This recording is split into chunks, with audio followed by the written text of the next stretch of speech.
Mr. Chair, this meeting is now live on YouTube. Thank you. Good evening, everybody, and welcome to tonight's meeting of the Boston Town Amenity Committee.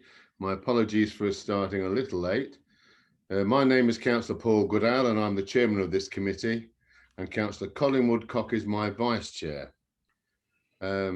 Just a quick reminder of members to use the hand up facility to actually let us know that you wish to speak. As is our usual procedure, to ensure that members of the public are fully aware of who is attending this meeting, our first point of business is to take a roll call. Jeanette, can you please do that, please? Thank you, Chairman. If everyone could just indicate that they are present. Councillors first. Councillor Alan Bell. Present. Councillor Anton Danny. Present. Councillor Anne Dorian. Councillor Dorian? Sorry. Oh, thank you. Councillor Deborah Evans. Present. Councillor Paul Goodale, Chairman. Present. Councillor Martin Griggs. Present. Councillor Neil Hasty. Present. Councillor Martin Howard. Present. Councillor Brian Rush. Present. Thank you. Councillor Yvonne Stevens. Present.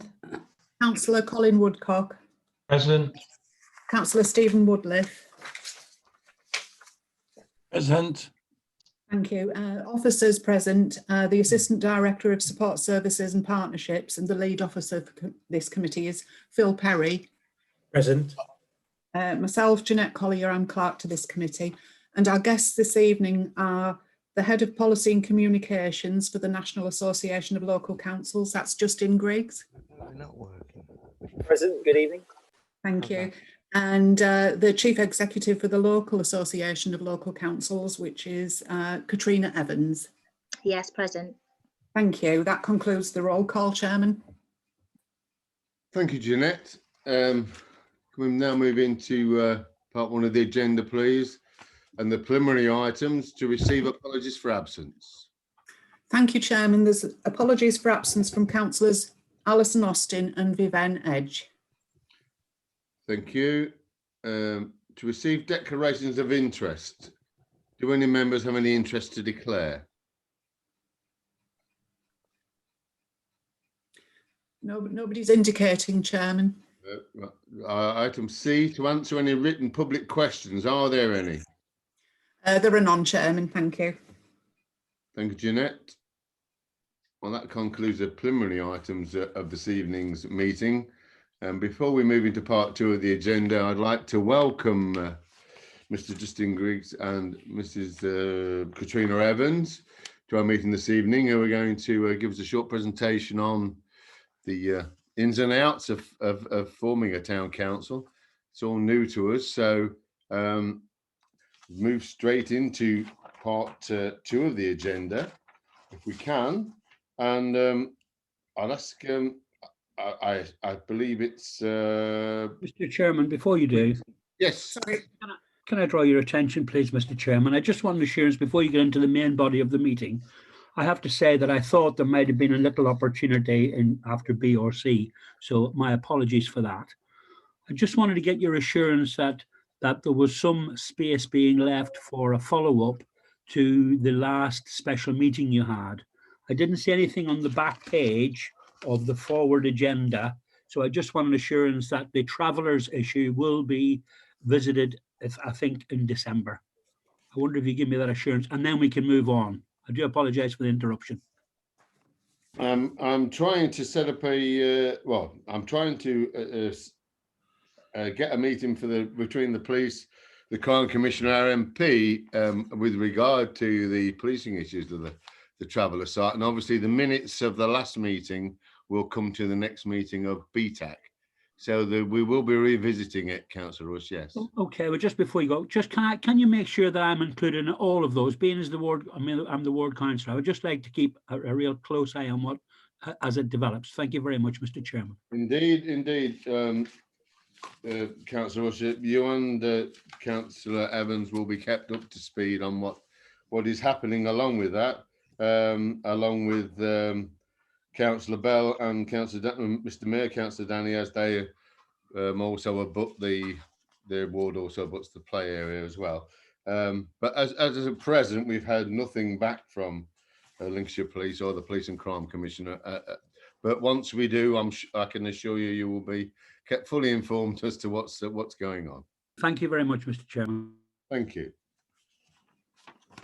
Right, if we then we'll move into item 2 then on the agenda, please. Mr. Griggs, I believe you're going to make a short presentation for us. Thank you, Mr. Chairman. I'm happy to start. So rather than a presentation, I think we've got an outline of who we are and what we do and a bit of context, I think, to help with your discussions this evening. So a huge thank you for inviting both myself along and Katrina, my colleague from the Lincolnshire Association. I think on the theme of declarations of interest, I probably should add that I've not a family relation to Councillor Griggs, but fantastic surname. But in the interest of transparency, I thought I would mention that. I'm from the southeast Kent, Griggs is. If Councillor Griggs wanted to look into his family tree.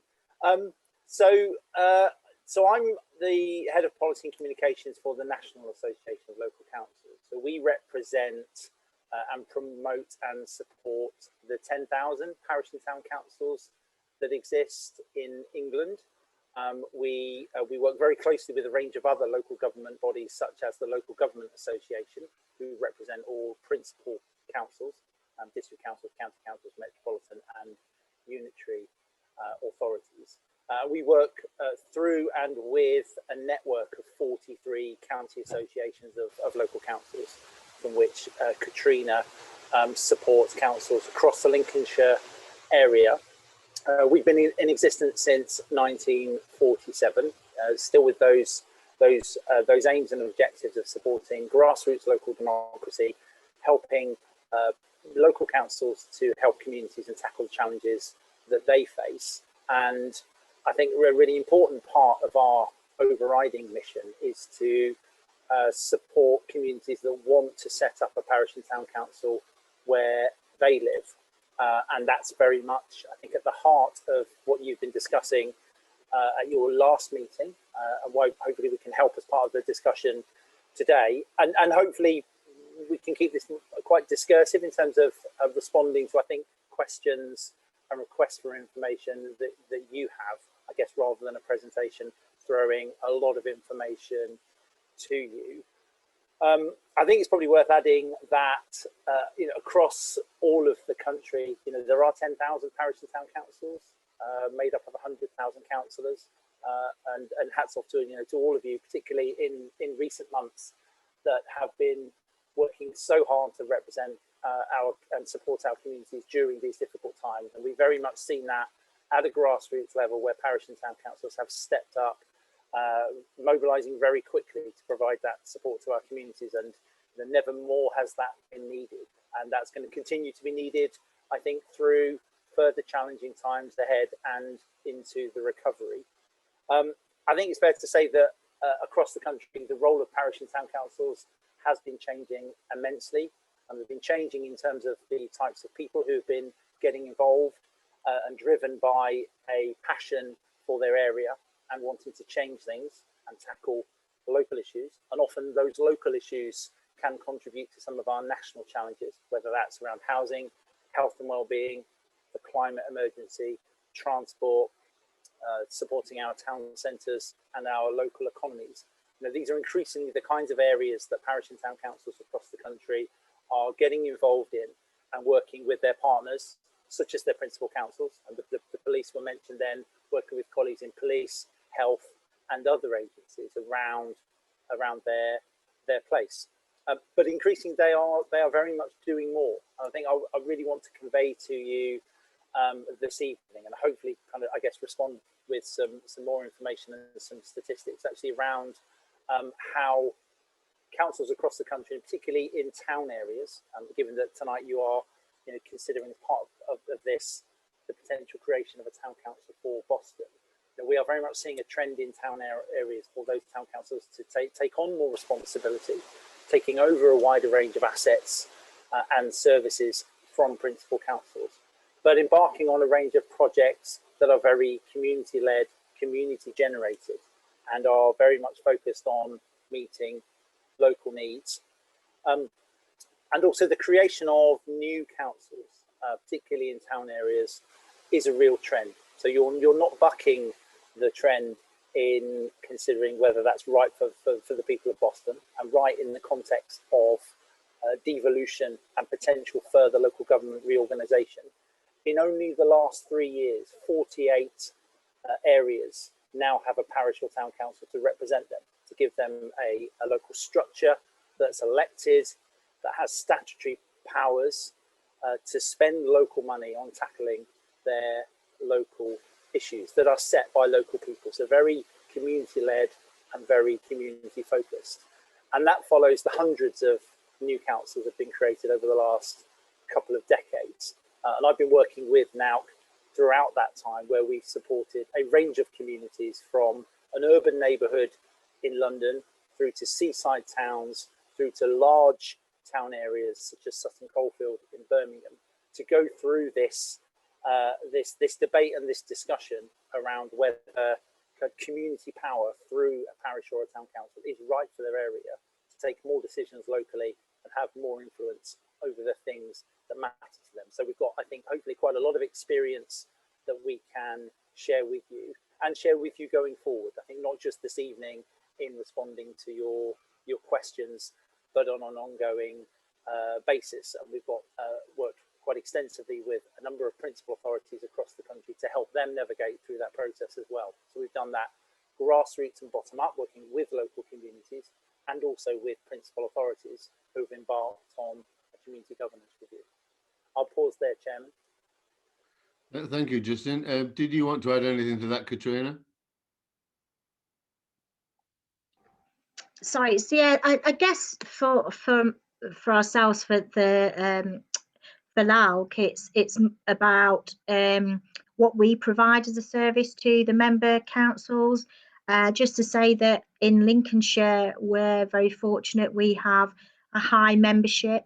Those that aren't in membership are parish meetings and very, very small parish councils.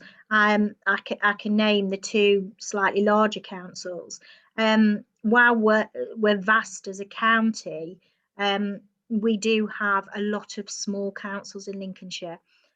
So about half of our membership have an electorate of less than 500. So you can sort of see what we're dealing with. And then our town councils, which the town councils have an electorate of more than 10,000. We've only got 8 of those. And our largest being Stamford at the moment. So should Boston go down this route, they'll be substantially larger than our largest town council that we have at the moment.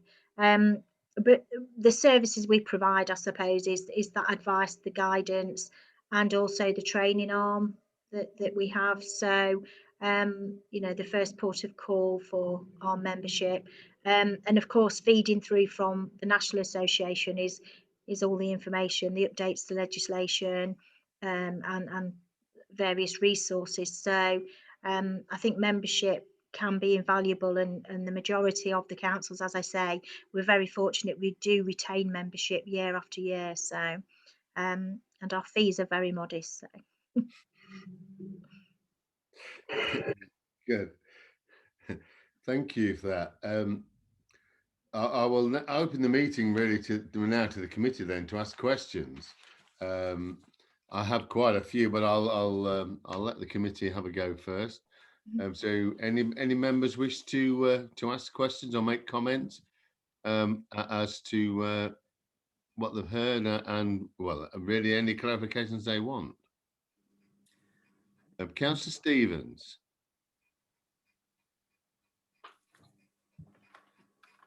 You're muted, Councillor Stevens.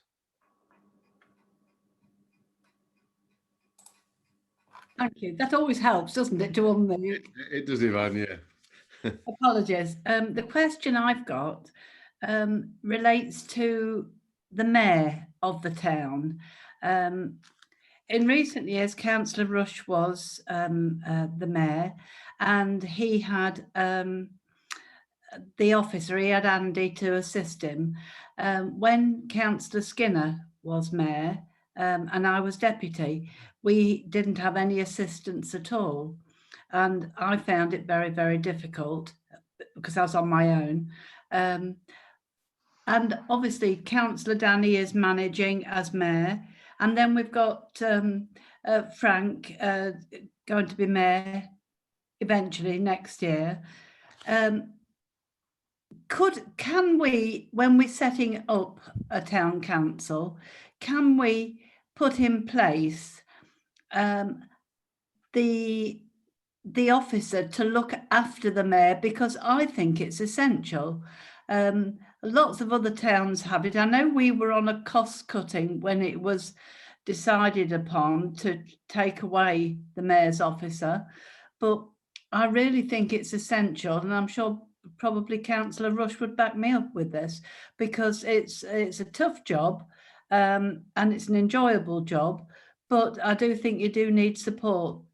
So I would just like to see that covered within the way forward, and I'm not sure which way forward is. I'm sure Mr. Griggs will give us a flow chart of do this, go there, because that would be, for me, the ideal way of going forward. But I'll leave it there, but thank you for your time. Thank you, Ivan. I mean, at the moment, I mean, obviously, while the borough council stays in existence, the mayoralty would stay with them anyway. But it's just something which I was going to ask in my questions, but so I thank you for raising that. But yeah, we will. Councillor Dorian.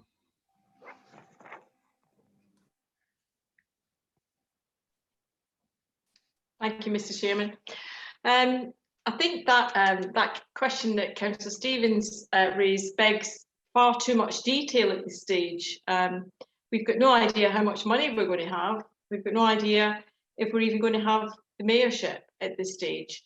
Now, the last time we met, we discussed how we must preserve things like the mayoralty, how we must preserve the artefacts that the council, that the borough has, the silverware, the charters that we have, those precious documents. And I thought, I could be wrong, I thought that the officers were tasked with starting that process of an inventory and looking at how we transfer any of those artefacts and assets into a new town council. So I'd like to ask Phil Perry if any of that work was done. Has any of that work been started, or has it been overtaken by the Strategic Alliance?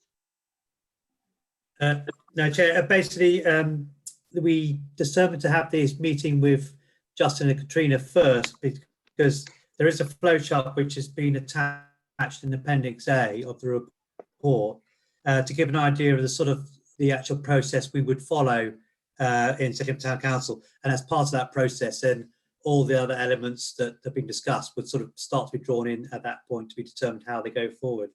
At this point, its members have indicated a desire to move forward with the process, and that's what's being discussed tonight. And then following this meeting, then of course have to start looking at programming and look at how we deliver this actually to potentially establish the town council with the support of the associations here tonight.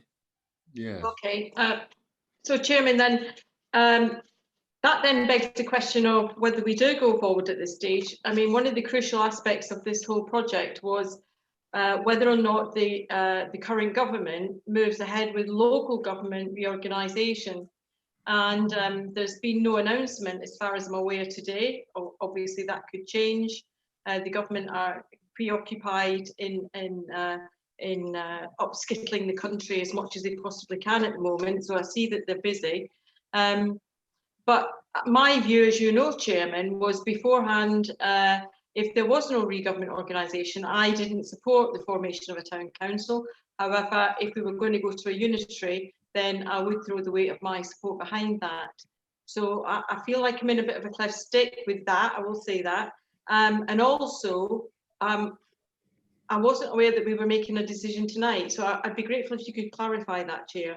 Do you anticipate we're going to make a decision? To be honest, we won't be making a decision tonight, obviously, because we're in a position to do that. And what we can, obviously, what we have to do, or we can do, is ask the council to trigger the community review process. So that in itself takes however long it takes. It's one of the sort of things I was hoping we'd get clarified this evening, how long the whole thing takes. I mean, I like you, I'm very concerned that we can maintain a lot of Boston's cultural heritage within this, and obviously if the Borough Council doesn't disappear, and obviously then the mayoralty and everything else remains or stays with that. But from my own personal point of view, with the strategic alliance with East Lindsey, regardless of reorganisation, I have I'm not a conspiracy theorist, but I have my concerns. I will say no more than that. But I feel your pain, Chairman. Yeah, sorry. So my last question then to Mr. Perry is, yes, the first stage of the process is consulting with the local residents, and I would wholeheartedly support that. I'm an ardent believer in consultation whenever and wherever we can do that. And do you have a cost that you would put to that process at this stage? At present, no, I don't. I don't know if Mr. Perry does. No, Okay. we don't. All right. I mean, the only costs we have, Councillor Dorian, are the costs which were in the initial report, which was done some years ago, and they were circa 70,000, which were to be met by the Borough Council. But I can't really say whether that was what that was for or what that included. But that's, if my memory serves from the initial report we had, it had those sorts of figures in it. Okay, I'll just close then by saying thank you to Mr. Griggs and Miss Evans for coming along tonight, giving up your evening. I appreciate it. Thank you. Thank you, Chair. Thank you, Anne. Stephen, Councillor Woodliff, please. Thank you, Chairman. Yes, thank you, Chairman. Well, you know full well that I'm fully behind this idea of a town council. I think it's essential for Boston to have council to maintain and promote its specific identity. I am like you. I think I'm concerned about what happens with the strategic alliance. I have that feeling that if there is no change in the structure of the county, that what will happen is that there'll be a merge between Boston Borough Council and East Lindsey District Council, one council covering the area, which I think is probably quite possible. In which case, then Boston will have to have a town council at that point. So I think I need to lay the groundwork now, so we are prepared. We don't know what central government's going to do. They don't know themselves, do they? I mean, I understood that what's his name now? Jenrick was going to announce today that what the outcome was of the various different proposals before him, whether we're going to have a unitary for Lincolnshire, one unitary, or we're going to have a whole selection of them. We don't know, do we? We don't know, and as usual, the government doesn't know either. But I do think it's in our interests as a town, to be able to pursue this. Really, we need to know where we stand. So we need to let the officers get the officers to get moving on this, so they can lay the groundwork to find out what's actually involved, what the costs are, and where we're going. Yeah, and then at the end we can then make a decision. But if we don't have any plans on the table, we can't make any decisions. So we need to get the officers to get on with it. I'm concerned about the timescale. I'm concerned about elections if we do have a town council, and I'm concerned about what will the council tax be. Will we retain our current council tax, or will we have to change it? And then in the report, there's mention of the £20 million that rightfully belongs to Boston. I'm not quite sure if that's correct, but it's Boston Borough it belongs to, or whether it belongs to Boston itself. But whatever the situation is, if there are any monies lying around that haven't been kind of claimed, I reckon we ought to claim them right away. You can stack the gold bars, behind the counter, or whatever. So we've got to establish what the situation is in terms of the process. We've got to get the council officers to move on it, so they can go through the process of finding out how long it would take, what we have to do, and what the outcome will be. What the potential outcomes will be. And whilst they're doing that, perhaps government will actually think about something other than Brexit or COVID-19 and actually get their hat together and decide what they want to do with Lincolnshire. But I have my doubts about them. They're just a blooming shower. And that's my political statement for the day. The government's a shower. So I don't know what's going to happen. But we need to be ready. Even if they can't make their mind up, we need to be ready, and so we can go down whatever path is necessary. If in the end members don't want to go down town council path, that's fair enough, But if we don't have any plans before us, we've got to ask our officers to get sorted on it. That's my situation, Paul. Okay, back to you. I think. Are you in agreement? Are you in agreement? Well, it's not a shower I want to actually get into, I have to say. Right. Okay. Well, leave the politics to me if you like. I can be quite rude about the government if I feel like it. Ex-Conservative, I can be very rude about them. Anyway, that's all I got to say. Let's get on with this. That's the thing. Let's get on with it. I want the officers to get up with it with the plans so that we know where we're going. Thank you. Okay. Right, Jason, I've got you down as speaking next. So, Jason, Mr. Griggs, please. You're muted, Mr. Yeah, sorry, thank you, Mr. Chairman. I think Councillor Bell had his hand up, so I'm happy for Councillor Bell to speak before I try and respond to some of the issues that have been raised. Well, it's all right. You had your hand on the thing before Councillor Bell put his hand up, but it's up to you. Okay, cool. With it, Alan, it's... Yeah, thank you very much, Chair. My apologies for being late. Okay, no problem. I definitely concur with Mr. Woodliff. They are a shower. We have got to get this thing moving. We need to be prepared. We really do. We need our finger on the pulse. We need to make sure that we're in the game. Otherwise, we will get left behind. It's as simple as that. And we can't afford Boston to lose its identity. We certainly can't. I know I'm only a newcomer, but it has got a unique history, unique identity. And I, for one, would love that to continue. I'll leave it there, Chair. Thank you very much. And thank you very much, Mr. Griggs. Thank you, Alan. Right, Justin, you want to come in now? Yeah, thank you, Mr. Chairman. And I'll try and, if that's okay, kind of touch on a number of the points that have been raised, and I'm sure Katrina might want to chip in as well. I think, firstly to say, partly in defence of our colleagues at the Borough Council, undertaking a community governance review and going through the process of setting up, a new council, isn't that a thing that a number of councils do a lot of. So my offer is to help connect you with some other parts of the country that have gone through this process, to learn from, I think, some of the good practice that's out there around considering the issues, undertaking a community governance review, assessing some of the issues around costs, and actually trying to determine what good looks like in terms of good community engagement. Because right at the heart, I think, of this discussion that you are having is about embarking on a discussion with local people about whether they want to do something different in Boston and be governed differently and take more of their own decisions and have more ownership over the things that actually I think you've been starting to talk about tonight in terms of civic identity and some of those assets that really matter to local people and really matter to the history of the town. So that's our offer to help colleagues, officers with that. I think we can also help try and plug you into the government around the costs of undertaking a community governance review, which there is a burdens doctrine that I hope would apply that could help you out with that in terms of doing that.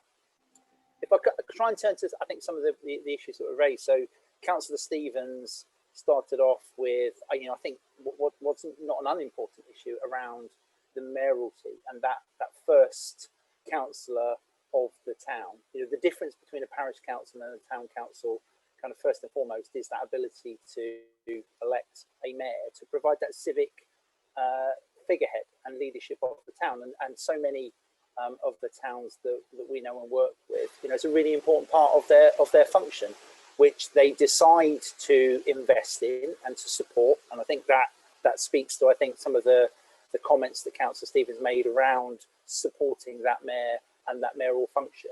But these are all part of the considerations that you will need to undertake around what are the kinds of things that the town council would focus on. You know, what are the problems that are trying to be solved, and how you would use your small share of council tax, you know, so that small additional levy that would be invested in providing added value and additional services and support and projects within the area. And it may well be that mayoral function supporting the mayor, you know, that really important civic leadership and figurehead role, you know, that ambassadorial role that mayors play.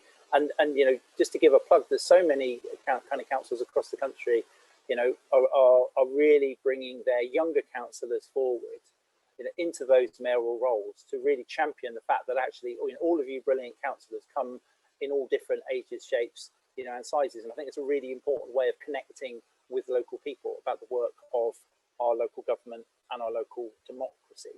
So I think the way in which you might invest in mayoral activities needs to be part of that consideration, and what are the kinds of things that the town council would do and spend its money on.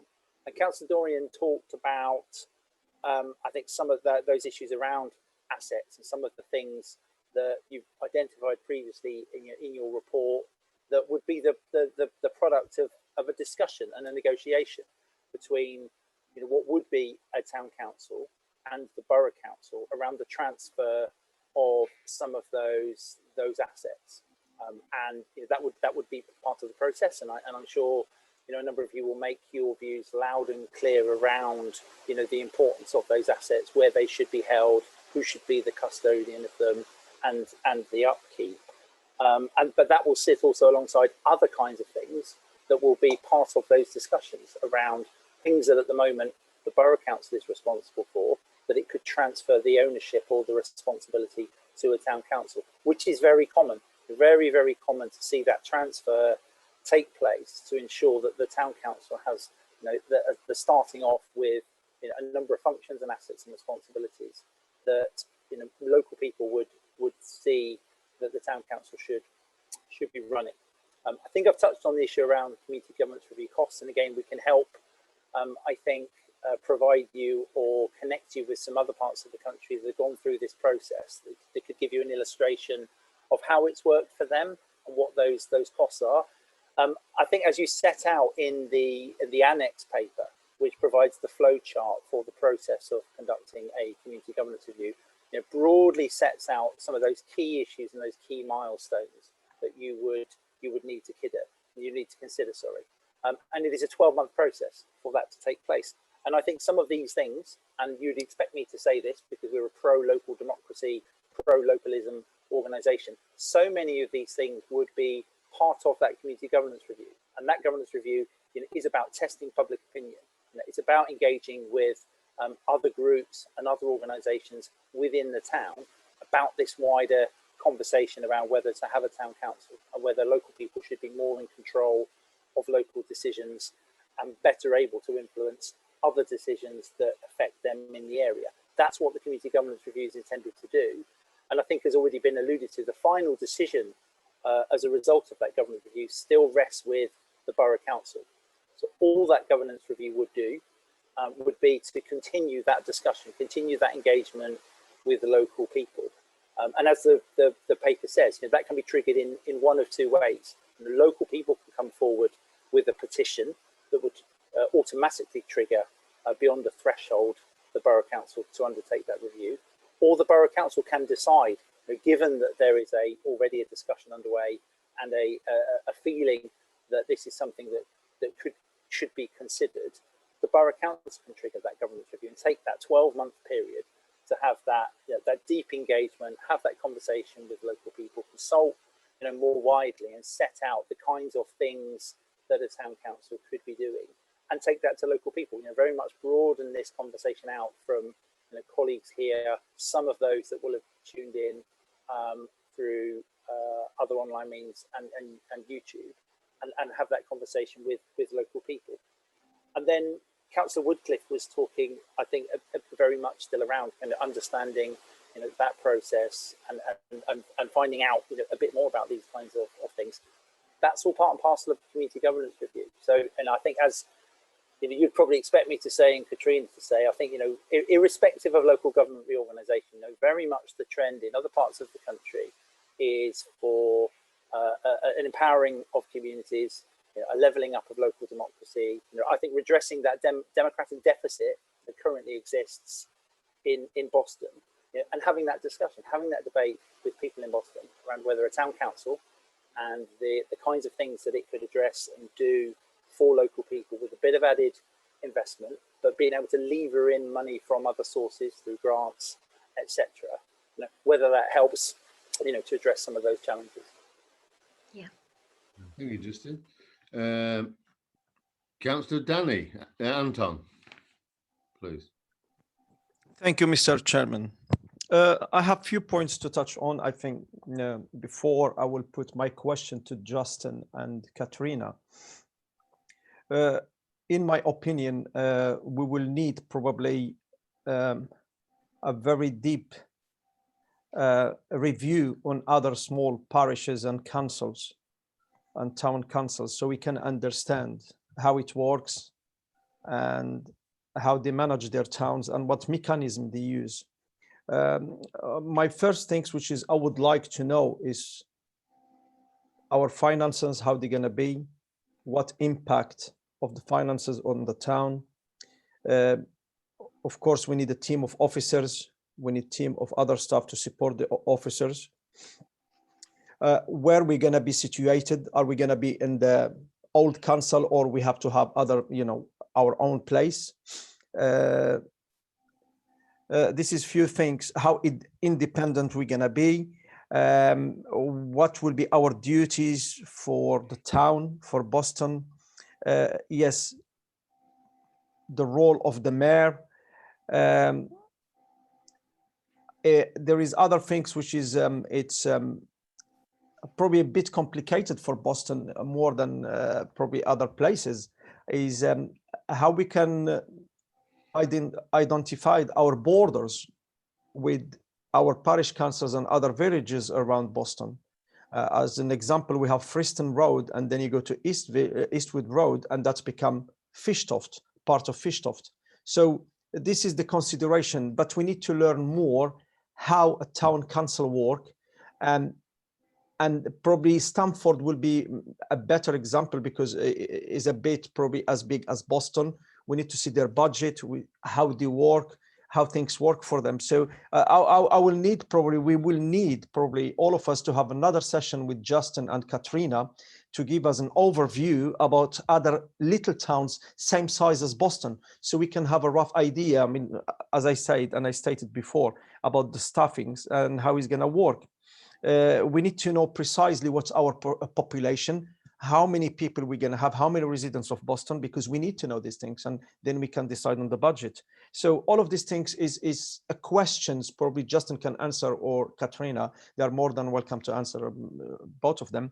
But as I said, we need a very deep study and a good example from other town councils to come forward to us so we can understand how we can work out Boston and how we can make Boston a town council in the right way and in an effective way.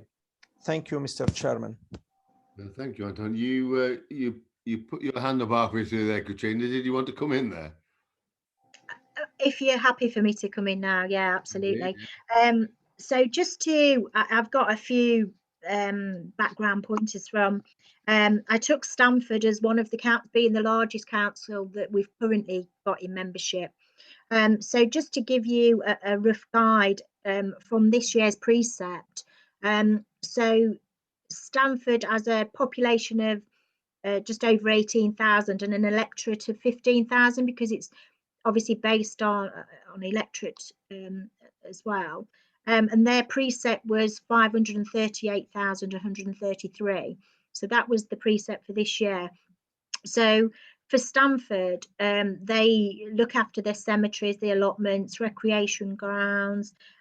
Also, the councillors are appointed trustees of the Harry Skills Estate Trust, so they administer those funds. So, and also the town hall, and they're very much like what Boston Borough have. They have a lot of their civic regalia, etc., in their town hall in Stamford. So that's the largest. But then, if I can give you a bit of a comparison also, we've got Skegness, which is in East Lindsey, similar, well, actually higher in population and around the same electorate. Their precept slightly less. They've got, theirs was 498, just over 1,000 this year. But they also took on, they had a transfer of 1.5 million in assets in the Tower Gardens, etc. this year. They've taken on car parks. The Tower Pavilion is going to house, well, the plan obviously was going to be a function room. So given the situation we're in at the moment, I don't know what their financial hit has been because of that, but they also have allotments, cemetery gardens, and all the rest of it. But then just to mention also Mablethorpe, which is slightly less in population, but their precept was 614,000. So it doesn't always go hand in hand, that the larger the town, the more the precept, because it very much depends. So 2-3 years ago now, Mablethorpe took over the beach huts from East Lindsey, and they get a really good income from that. So where councils can get other incomes from other services they provide, obviously it reduces the amount of precept they've got to ask for, but they do so much. So when you look at the list of what Mablethorpe deliver, and that in terms of assets, it's actually a lot more than Stamford, but it is a slightly smaller council. So I think for yourselves it may be, and we can help with this is fine, but have a look on all the councils' websites, the town councils in Lincolnshire. So you've got Stamford, Gainsborough's also, it's not a coastal town like Mablethorpe and Skegness, Sleaford, which is the heart of NKDC. So looking at those larger towns, there's also Louth Town Council. Have a look on the websites, have a look at the sort of things that they deliver in terms of services, and also you will be able to get that information about how much their precept is and what they've budgeted for, and what they deliver in terms of services. Most of these as well have also, particularly Skegness and Mablethorpe, have taken on the grass cutting, and that's what most of the towns have done, given county cut, the cutting in reduced services in the grass cutting, the verges and etc. So they've taken on that service on behalf of the towns as well. So yes, it might be worth doing a bit of investigatory work, and we can help with it, or like I say, visit the websites and it explains exactly what they all do in terms of what they provide, and in terms of officers as well. The majority of those, they have their clerk as the proper officer. They also have assistants. They may have a separate responsible financial officer, and they have other staff as well, various other staff, that ground staff and grounds maintenance. So it may be worth having a look on there, so, and getting some more background information. So that may answer some of those questions. As for independence, then the town council, it will be its own body, its own legal entity. They're responsible for themselves. There's nobody, there's no governance over a town and parish council, so they are their own body to make their decisions in terms of that. So and again, the duties and powers are set out in legislation of what they can and can't do. But of course, we've always got something called the general power of competence, which you may know about or may not know about, but that's I think a conversation for another day, because we could go into take a couple of hours to talk about that. So thank you, Katarina. Mr. Chairman, can I come back? Yes. Thank you, except if Justin were to come in and then I can come back.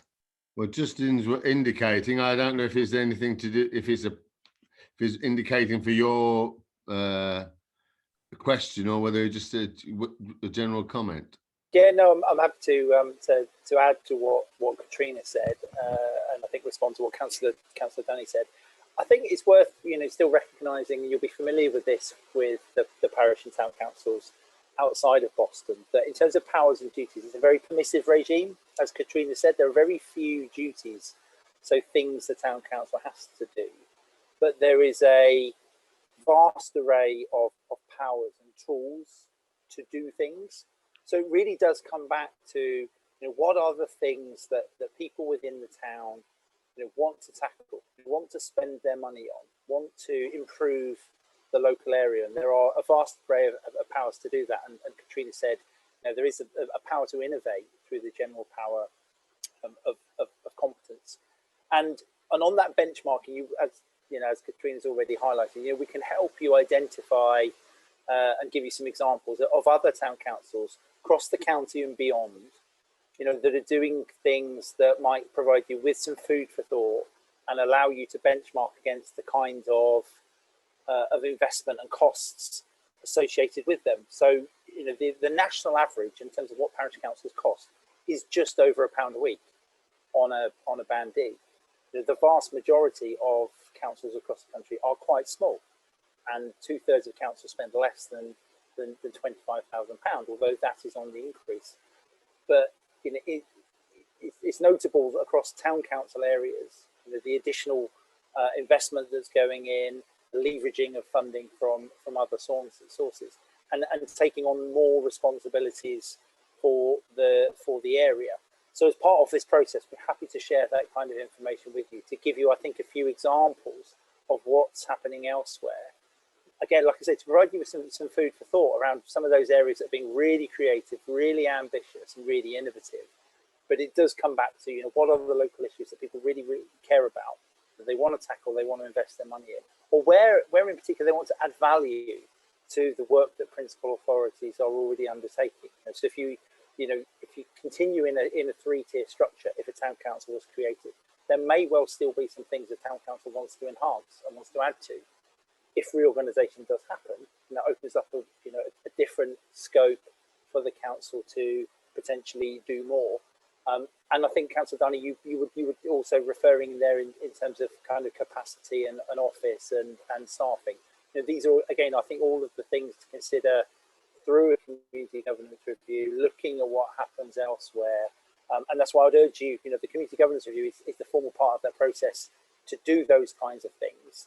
Not wait, and I guess until you've got all of the information before you get to that stage. I think in the flowchart it does talk at the latter end of that around, I think, some of the priority setting and working out what the kind of issues might be. These are the things that you can start doing now amongst yourselves. You'll know your community and your patches best in terms of really having your finger on the pulse around what people care about, what they want to see done differently, what they'd like to influence more of, where they'd like to see more investment. But the community governance review would allow you much more of a formal kind of rich engagement process within which to do that. So I'd perhaps bring that element of the process further forward and do that. And you can start doing that now, and you can start doing that as part of the governance review. Thank you, Justin. Thank you, Justin. Thank you, Katrina, and thank you, Justin, for the clarification. It's actually, I got a better picture of what we can do in the future. And this is probably a good step for us to go for a town council. And as Councillor Woodliff stated before me, I think we should get the ball rolling now and see where we can stand, because the more information we get, the clearer the picture will be for us, for our town. And I think it's a great probably to go for this adventure, and I think it will be a great, it will be something good for Boston. I will be very pleased to support it, but I would like to learn more, and I would like to know more and how things work. But thank you very much, Justin, and thank you very much, Katrina. Thank you. Thank you, Mr. Chairman, for allowing me to talk second time. Thank you, Anton. Thank you, Mr. Mayor. Vice Chairman, Colin. Can you mute yourself, Colin, please?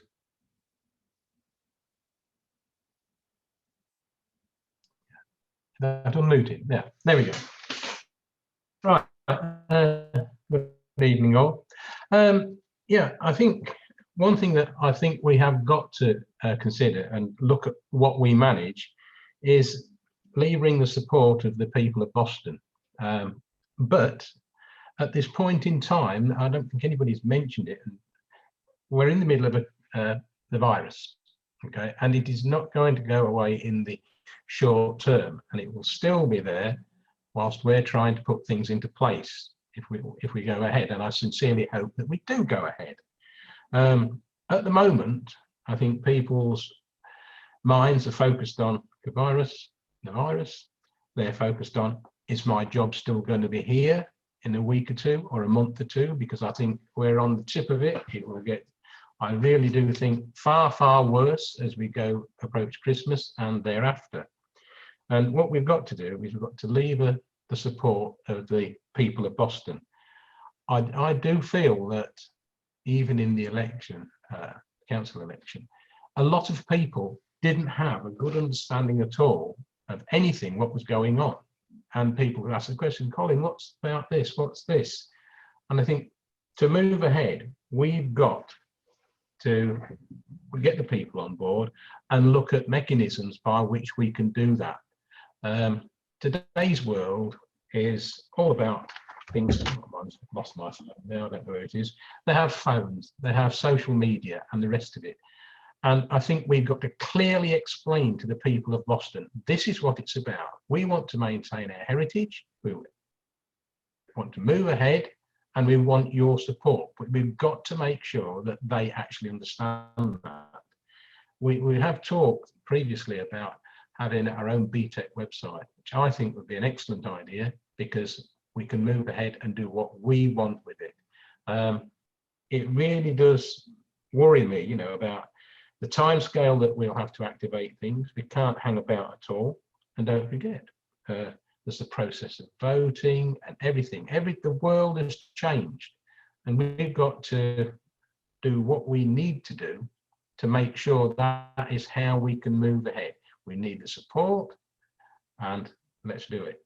We really do need to do it. I mean, I personally, you know, I'm a Boston person, and that is the way forward. But we've got to lever their support, and they've got to be able to understand what it's all about. And it worries me that we don't get to the people enough. So there we go. Thank you. Thank you, Colin. Martin, Councillor Griggs. Thank you, Mr. Chairman. Like Councillor Dorian, I'm also extremely disappointed that there was no announcement today as expected. My main concern, I think, along with many councillors here, is that we all know the white paper's being drafted, and over the long term at least, I do not envisage Boston Borough Council existing as it currently does. And it's so important locally that we maintain ownership of assets at a local level and ownership of the mayoralty and all the other great things about Boston. And I think the problem is that announcement not being made today says to me that when it does come, it'll come fast and things will be forced upon us, and potentially then we don't have time to react. So I agree with Councillor Dorian completely. I'm dead against the town council if the borough is going to exist as it currently does, but I don't envisage that being the case. So I think, yeah, it's only right that regardless of anything else, that we push ahead with the review, inform local residents of what's going on, because then at least if we trigger the governance review and we find out that actually for some reason central government have decided against devolution or whatever, at least then we've got a better understanding of what the local people want. And if it goes the other way and all of a sudden it's, well, we're getting one giant Lincolnshire unitary council, at least then we're in a good position to say, well, that's okay, we can maintain ownership of Boston for Boston people.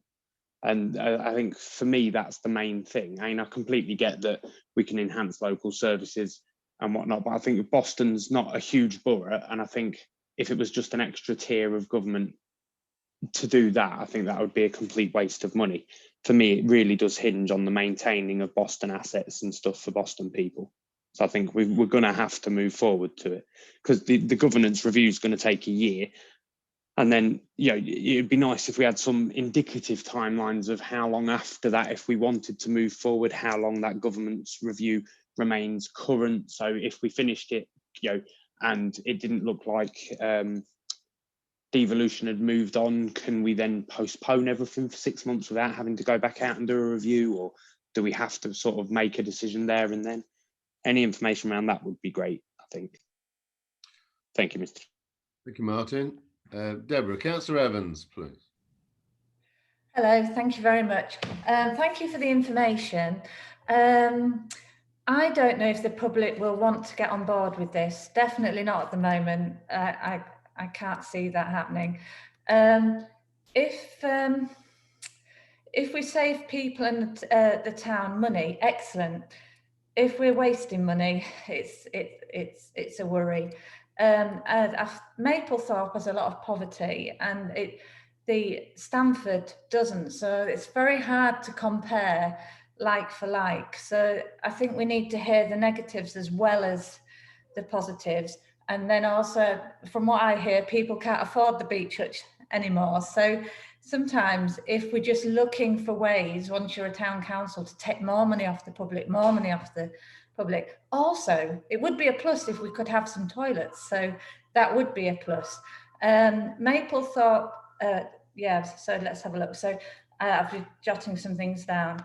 I was definitely against it a few months ago when it was first brought up, because I thought that's a waste of money. I could have another, we could have a toilet open. So, but because of what was happening at the moment and with the devaluation, I need to be convinced that it's beneficial. If I can be convinced that it's beneficial, I think, right, let's go for it. But we need to connect more with the local people, because I don't think they trust the council at the moment. And then if they find out we're then paying more money to look into becoming a town council, I don't think, I think the timing is unfortunate, but I think the timing is not good. There's a massive surge of really positive people, and there's a group of people that want to help the council, and we haven't had that for a long time, and that needs nurturing. It's just a pity that we're having to look into it so soon in this virus and in this time. So I need convincing, and I think if you can convince me, then I can convince a lot of people. But I just don't want to waste money, and then I don't want to be, oh, we've got to charge for that car park extra, we've got to charge for this. I've seen what's happened with like academies and things like that, so I don't want it to be something similar. So that's it really. I've just had a little whinge, but if you can convince me, I think we need to look at it, but I don't want to spend loads of money looking at it. That's where I am. Thank you very much. Yeah, thank you, Councillor Evans. Anyone else want to make a comment or ask a question? No, thank you. Mr. Chairman, I was going to put my hand up, but Okay. you were quick. Oh, I've got Councillor Rush. Sorry, Councillor Rush. No, it's Councillor Danny. No, I've got Councillor Rush. Councillor Rush is in there. I can see his hand. That's fine. Perfect. I'll put my hand up. Don't worry. Okay. Councillor Rush, please. Thank you, Mr. Chairman. I would have given in to Councillor Danny if he'd really insisted, but he's always a gentleman. I'm a little bit worried really about how much work has been done on even the proposal really. I've listened very intently to what's gone on this evening so far, and I've read the little documents we got. I think we need more. I think members and also the people of Boston need far more information about how this proposal might affect their lives. I, for one, I'm not convinced that it's the right thing, but nor have I don't want to kill inspiration either. I think this town needs desperate help, and this might even be the way that we deliver it. But I just think that we're a bit short on info. I mean, we need to have some definites really about how much things cost, yes, but also the sort of the model of how other areas and I believe that Skegness is right on the doorstep. I'm not quite sure how Suds works, but even to know how they have the kind of issues that they've had to face and how they've overcome them, and the same with any other around the area. I think we just need to have documents. I hate having people reading stuff in the middle of the night, but I think we need lots and lots of more information about how we actually arrive at a decision. And the other thing is we need to do is that information's got to convince those people out in the marketplace and the surrounding areas in Boston that this is a good thing or a bad thing, but let them make up their mind what they want. I get a little fatigued by councillors telling everyone else what they think is the best thing for those people who are going to have to put up with the situation that's created. So can I just put forward a proposal that says, can we have a bit more sort of meat on the bones, if that's not an offensive comment, about how this thing will work, how it might work, and the pros and against that we all should expect to see in the next few weeks. If we're not going to have to make a decision quickly, then why should we do it? Why should we rush? Let's set up some kind of a working party group, call it what you want, and find out the nuts and bolts about how you actually do a town council. Because up to now, I haven't really got a clue what is being proposed, because there's not enough to go on. That's all I need to say. Thank you, Mr. Chairman. Thank you, Brian. Councillor Daniel, Anton. Thank you, Mr. Chairman. All I want to talk about is not that I'm excited for Boston to be a town council. Yeah, it is. I'm excited. That's the truth. But I think we have a lot of assets. My excitement will be for the future for Boston if we can secure our assets and use them and own our assets. It's not to let them go to the county. If we can fight for that, I think we can do well, because there's a lot of things which is we can generate a lot of money and we can build a proper Boston. I think we can bring back the glory to Boston. I will echo what Councillor Rush just has said, and I stated probably before, we need a very good study for this situation. And I think we needed to come back to us so we can understand properly. I may propose this so we can understand. If I can propose it, actually, is we need a very deep study about this town council so we can learn more and we can be more aware of what's going on with it. And I think then we can start making decisions. If that's all right, Mr. Chairman. No, that's fine, Anton. But I, as I said at the beginning of the meeting, it's not the actual whether we actually move to the community governance review is not actually in our gift. That's the full council's decision, not ours. And obviously, all of these full council have to make their decision, not BTAC. It's just that we can ask for basically council to look at this. So that would be debated again. But I understand what you're saying. I mean, the problem is unless we initiate the process, we won't get any more information. It's that simple, isn't it? Justin, you indicated. Thank you, Chairman. Yeah, I was hoping to just come back in and add to a number of the comments that have been made, and I think actually draw upon what you've just said in terms of unless you initiate a process, that's what will give you, I think, that deep consideration that I think Councillor Danny was just talking about, and a number of other councillors have just mentioned. And I was very struck by the comment around getting people involved. That's the process, to get people involved and broaden this debate and this discussion out. It doesn't tie your hands. You can keep open minds, but this is about getting more people involved across the area to consider these kinds of issues. And I think it was quite rightly put around the difficult circumstances that the country's in and people are in Boston. But I think there's never the right time for anything. It's probably the kind of sage wise words that my dad kind of once told me. Sometimes you've got to grab things by the scruff of their neck and get on with it. So you don't look back and rue the day that you didn't take action, you didn't consider things. And that's all the community governance review does. It gives you up to 12 months from when you trigger it. There's more work that you can do, that we can help with, that Katrina can help with officers to kind of fuel you and hopefully inspire and infuse you around the benefits of what a town council will bring to local people. But the governance review is the formal part of, as I said before, deepening and widening that discussion with local people. Councillor Evans talked about a number of things that I think are quite close to our heart at the moment, particularly around kind of community and public assets such as toilets. The vast majority of public toilets across the country are run locally. They're managed locally by parish and town councils, and make them locally responsive. They have a hugely important role to play in terms of public health, but in terms of tourism and as a local asset. They're the kinds of things that you could be considering whether they should be run by a town council. And value for money goes right to the heart, actually, of our most local tier of local government. The parish and council are really effective value for money tier, really nimble, really light in terms of costs.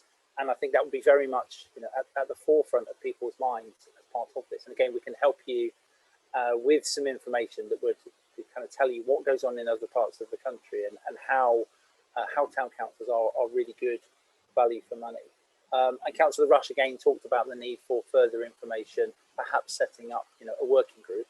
A working group is often the way that a community governance review will undertake its work, by setting that up, and that would have set terms of reference to undertake the review, and would delve into a number of these things in more detail as part of that formal process. Again, but I'll come back to where I guess where I started, and perhaps where a number of councillors have commented. In terms of the people that need to be persuaded by this are the good people of Boston, kind of faced with, I think, the opportunity of having more localized decision making, investing more of their own money, having a stake in their place, improving the things that they really care about. They're the people that need to be persuaded as part of this process, and that's precisely what community governance review will do. Thank you, Justin. Stephen, Councillor Woodliffe. Chairman, yes, can I just give you Councillor Andorian's apologies? She's had to leave the meeting. Yeah, it did flag up on mine. Thank you, Jeanette. Chairman. Yes, Stephen. Yeah, thank you. I propose that we ask that BTAC asks the Borough Council to trigger a community governance review. Now that's the first step, isn't it? So I suggest that we ask that BTAC asks the Borough Council to trigger a community government review, because that starts the process of finding out the facts and putting all the stuff before the public, so the public then, electorate, then can make a decision. I think we need to do that. And I'll just point out, actually, of course, BTAC does pay for the local toilets, doesn't it? We fund the local toilets to a tune of about £200,000 a year, I think it is. And we do pay for the upkeep of the parks. So BTAC actually is already performing many of the roles that a town council should do.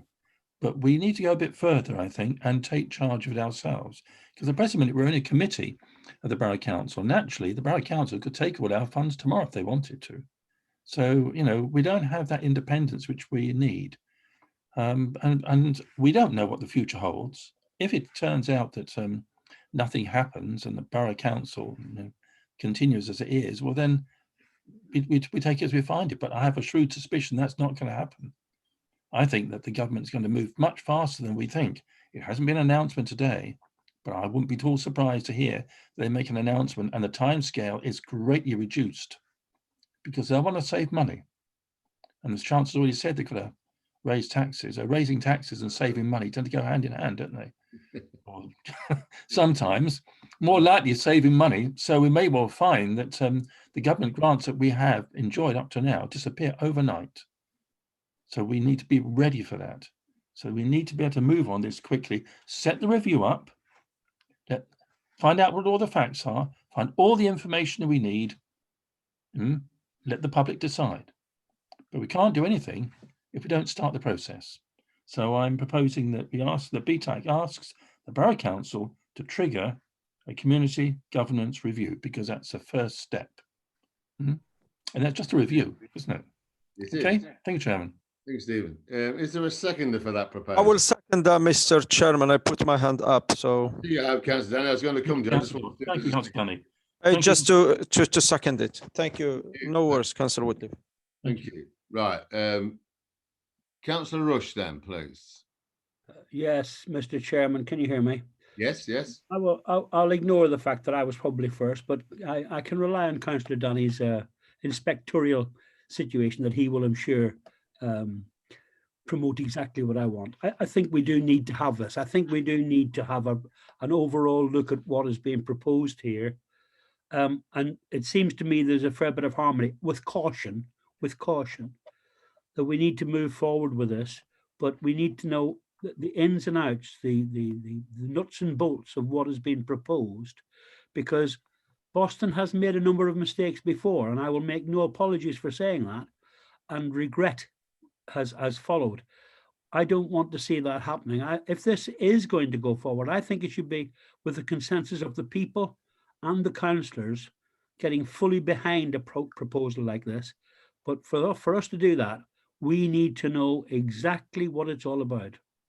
Thank you, Mr. Chairman. Thank you, Councillor Rush. Yeah, I don't disagree with any of the comments that have been made. I mean, but I would make the point that there is a political deficit in Boston. We are the only part of the borough of Boston that does not have a third tier, i.e. a parish council, which is what a Boston Town Council would be. And I just think that that was a remiss part of the local government reorganisation, when the old borough of Boston, which was the town of Boston, was amalgamated with the rural district council to create the new borough. And the only place left without any representation of its own was the town. All of the parishes around the town have parish councils, and not one of them has said we want to give it up.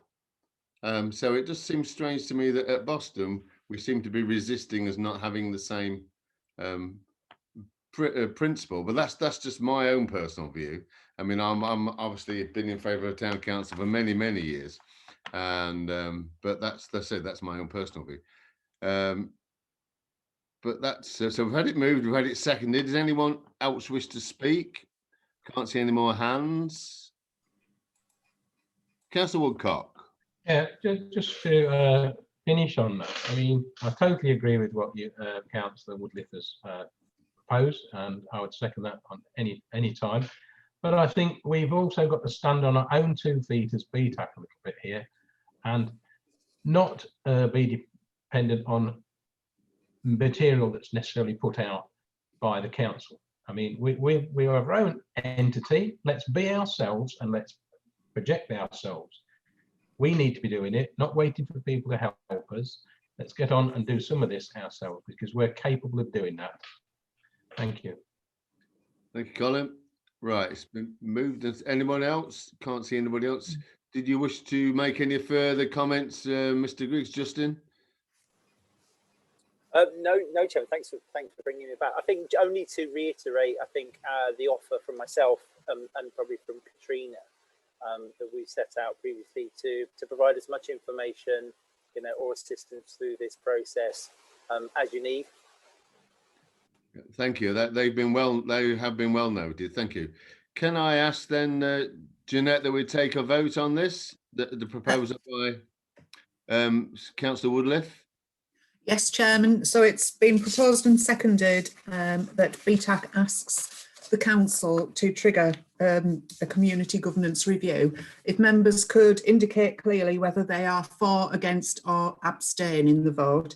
I'll read you out alphabetically. Councillor Alan Bell. For. Councillor Anton Danny. For. Councillor Dorian has had to leave. Councillor Evans. For. Chairman. For. Councillor Martin Griggs. For. Councillor Neil Hasty. For. Councillor Martin Howard. For. Councillor Brian Rush.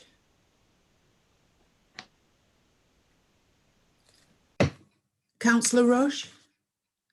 Actually, I think Councillor Rush may have lost connection. Yeah. Councillor Stevens. I think he's gone, Councillor Rush. It's only 14 participants now. Well, no, he's not on the screen. I appreciate that, Councillor. Thank you. Councillor Stevens. 4. Thank you. Councillor Woodcock. 4. Councillor Woodliffe. 4. That's unanimous, Chairman. Thank you. Thank you, Jeanette. Thank you, colleagues, for that. So that's we'll just move on to the. I thank you for that. I'd like to thank Justin and Katrina for their attendance this evening and for giving us the benefit of their expertise. And I can assure you we will be contacting you again to glean a little bit more out of you. I hope as we're not members, it will be for free. But anyway, but thank you very much. Thank you. Thank you. Thanks for inviting us. Thank you, Mr. Chairman. And I've got the long journey back from sunny Boston now, back home. But a huge thank you for having us. And again, I'm happy to help as much as we can. Thank you very much. Thank you. Okay. Thank you. Good night. Good night. Thank you. Thank you. Well, we move on to the last item in the agenda. Then is the work programme.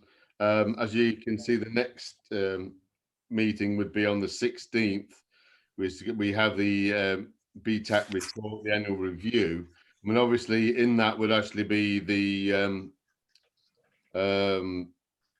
election of chairman, because it will be after the meeting, be after the annual meeting. I mean, if we get the meeting with the Lincolnshire Police and Crime Commissioner and the MP, obviously it should come there. But I think because that is a sort of issue on its own, we'll take it on the 16th of December if that's okay with everybody else. Because we haven't been able to confirm the meeting with the Lincolnshire Police and Police and Crime Commissioner at the moment. The invitation has been sent out, and we've asked them to give a response. Obviously, this is in view of our last meeting with the illegal encampment, and what I think most of us felt was we're let down a little bit by not by the local police, but by the Lincolnshire Police Force, obviously, and I think we need to look at ways that will not happen again in the future, and assurances from them. But so at the minute we haven't heard back from them. All members will be notified as soon as we do about that meeting. So on the 16th of December, I need to add to that the election of chairman to the agenda, and we will continue on that basis. If that's okay, meets members' approval. I don't know if any members wish to add anything to the work programme, or have any views on what to whether that's okay or not. If can't see any hands, anybody have any? Yes, Mr. Perry, Phil. Yeah, but sorry, we will have an extra report as well about the security for other open spaces. We've got that'll be probably looking at December. Okay. Meeting as well. We may have to look at some of our dates. We will have to discuss you probably outside the meeting, because with the proposal to move forward with the look at second town council goes forward, you want a meeting more regularly than every 6 weeks. So, yeah. But one or two of the dates, like the 16th, I think does clash, if I remember rightly, with other meetings that are coming up with cabinet. So we may have to vary them by a week or so, but we'll catch up with you afterwards to discuss that. We'll then set the new dates in readiness for the way forward. Okay, well, that's okay. Thank you for that, Phil. I mean, as long as members have adequate notice, and I can't really see a problem with that, but that's fine. So we're obviously, yes, we have the review of the our open spaces, don't we? Yeah. Okay. Anyone else got anything they wish to add? Councillor Danny, you're indicating. Yes, Mr. Chairman, it's just for the 16th of December, the draft of the annual BTAC report, will it include our financial position for the year? Oh, I haven't. Well, Mr. Perry. Yeah, we are intending to bring a finance report because there are some more decisions in terms of spend potentially on a wish list and security. So we do need to make sure that the finances are up to date and you're aware of what resources are available. Thank you. And can we have a breakdown of that expenses, all of it, please? Yeah, there will be broken down. There's already some money sort of notionally allocated for the wish list and things that we sort of discussed on the tour, of course, last year. But so yeah, we'll have that all laid out, and the report will detail that for you. Thank you, Phil. Thank you, Mr. Chairman. I mean, obviously the annual report is last year, but I mean, yeah, I agree with what you're saying, Councillor Danny, and hopefully we will get back to having the financial report attached to each agenda as we used to have before, when we get sorted out again. But thank you for that, Councillor Danny. Anyone else? Councillor Evans? Yes, please. For the open spaces, can I sort of have a bit of an update on what's happening with the old skate park and in specific the wooden areas, because the wooden box and the wooden ramp are still in really good condition, and it's a concrete skate ramp that's needs either fixing or whatever they're going to do. But I was just wondering what was happening with those. I can actually answer that now, Chair, if that's okay, if that's helps. Fine. Yes, there was a Rossborough inspection undertaken, which has caused some issues with some of it, and I think some may be condemned. So Councillor Griggs also raised the matter, and so the operations team are looking at doing what they need to do to the bits that have been affected, but not close the whole park down.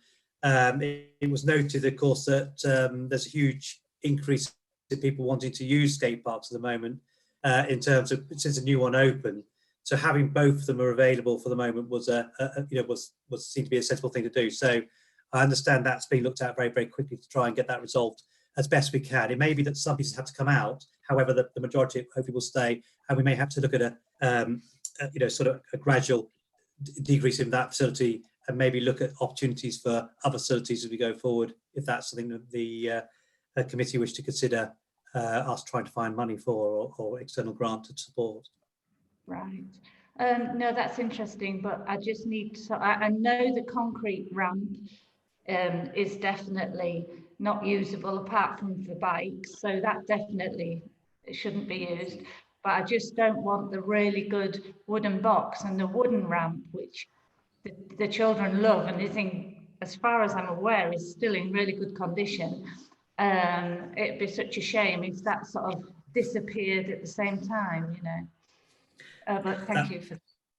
I mean, what we'll do is we've got the report coming up on the player improvements. So I think maybe a comment on that skate park, or might be timely, just to at that point to see where things are to enable members to determine how we go forward. But I know Matt is looking very hard at trying to keep it open and do what he can to make sure that it doesn't just close. Excellent. So that's great news, because it could be a compliment to the amazing job that you've done with the town park, which is just absolutely fantastic. So it would be nice to complement that with an overflow for skating, really. Thank you. Thank you, Councillor Evans. Thank you, Phil. Martin, Councillor Griggs, please.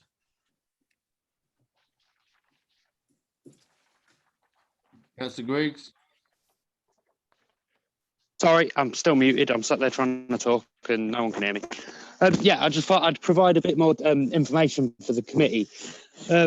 Obviously, I'd had many residents asking me about the skate park, and I'd noticed as well, because obviously I live near it, so I ride past it frequently. Obviously, Phil's given the background on Rossborough condemned the concrete ramps. Matt's agreed that the team are going to fix them because to fix them it'd cost less than £100, and it's not a permanent repair. It usually lasts a few months. It's a recurring fault because it's the way it's put together. I can't think of the word, sorry, it's been a long day, I've been at work all day. Yeah, because of the way it's put together, it's the joins where when it was moved and put in there, that's what falls out. So it's just loose concrete, but it hadn't been replaced for a while because obviously we were putting a new skate park in. So Matt's agreed to fix that because, like I said, it's less than £100 for the repair, because it may be, obviously, the problem was what we didn't want to do is we'd put a fence around it and then kids had moved the fence or jumped over it and got through it anyway. So we figured we don't want them using anything dangerous. And at the same time, we don't want to either condemn the facility in its entirety or make a decision on BTAC that maybe there's need for more facilities, because at the minute, obviously, there's a massive resurgence of people using the skate park due to the new one being put in. So we figured the plan is sort of keep it going until springtime-ish, and then BTAC can have a look again at whether it's still being used as much, whether the new one's still being used as much, and then we as a committee can make a decision on what we want to look into doing after that. But we figured, you know, you can't really say a couple of months after a new skate park's open, yes, there's a demand for another skate park, for instance.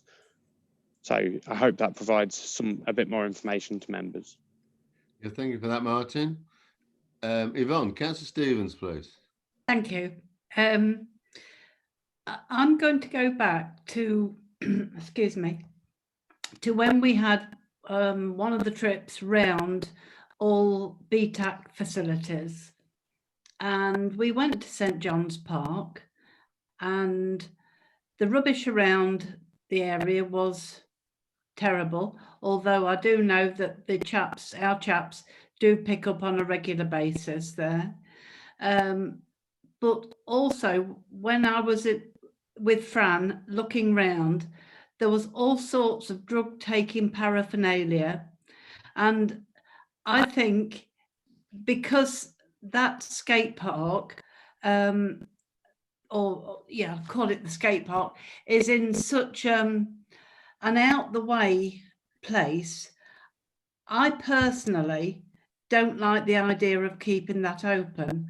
I understand that there's a resurgence in this type of activity, but even if we've got cameras on that place, we also need somebody to monitor those cameras and to make sure that the children are safe. Personally, I think it's a place that is a problem waiting to happen. And I personally would like to see it levelled. Thank you. Thank you. No, that's fine. A little bit of history with that skate park. I mean, I was involved in bringing it here in the first place, and I wanted to put it where the skate park is now.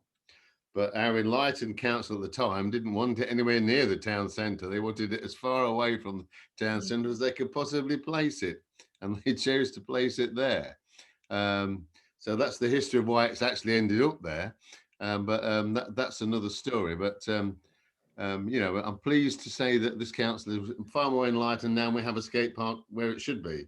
Well, I'm very much in favour of the skate park that we've got. I think it's a wonderful facility, and that many people have passed comments to me about it being in a safe place for letting their kids go and use it and practice and do whatever the kids do on these skate parks.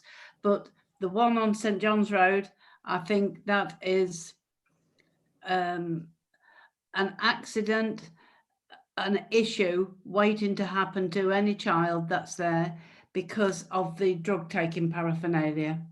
Anyway, I'm good to shut up about it now. Okay, well, I mean, I understand your concern, but it is still quite well used and has been for all the time it's been involved. Yes, Councillor Evans. Deborah.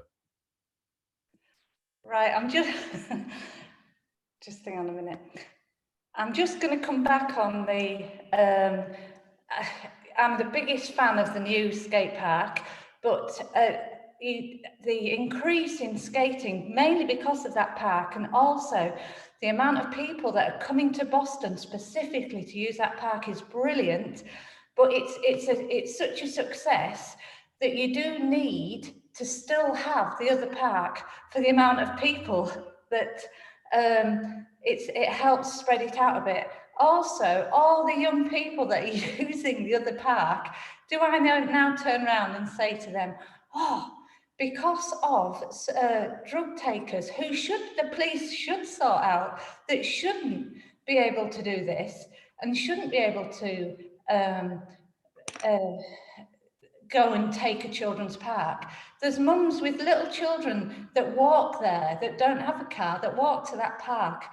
We shouldn't bow down to drug takers and take away the kiddies' park. It's not fair. What we're going to do, build houses on it, and then we look really bad. So let's not take the kids' parks away. If there's people selling drugs there, arrest them. Because I, for one, do not want to say to the mums that are using that park every day with their little kids, oh, sorry, we can't be bothered to deal with the crime. You've lost your park. And so I think it's the wrong way around. I think we're on the side of the kids and those that are behaving, and we've proved it with the skate park, how fantastic they're looking after it and everything. A crime happens at the park, it's dealt with straight away. If there's we need to give them ownership, like they have ownership at the park, and we need to save our parks and not just wipe them away because we're scared of some drug paraphernalia, which is, we've got to take Boston back, really, I think. And I would hate to be the person that took the park away from the kids, because I'm all for saving these places. But anyway, that's me. Thank you, Councillor. I don't think anybody suggesting we took the park away. Can I just come back to Debbie? Yes, you can. There's one thing for sure, Debbie, no matter what, they won't ever build houses on that park because it's an old graveyard. Yeah, it's got vaults in it. Oh no, I used to go in them when I was a kid. Is it haunted? Well, I don't know about that. I never went in the night, only in the daylight. But let's keep the parks, let's make them great. Let's get rid of the people that are spoiling the parks and not make it comfortable for them. No, I quite agree. Okay, right, that's fine. Thank you all for that, members. And there's nothing to add to the programme then. So I will notify members when and if we do get a confirmation of a date with the Lincolnshire Police and the Police and Crime Commissioner and our MP to discuss the policing of Woodville Road playing field. Other than that, we will move. The next meeting will be on the 16th, but I do hope we will get a meeting before then. So, but until then, I'd like to thank you all for your participation this evening and your patience. I know this this format, although is better than nothing, is very, very time consuming and a little bit tiresome. But thank you all for your commitment to BTAC and your comments this evening. Thank you all very much. I'll now close the meeting. Thank you. Thank you, Mr. Chairman. Good night, everybody. Good night. Thank you. Bye-bye. Good night, Good night. everybody. Good night. Thank you. Good night.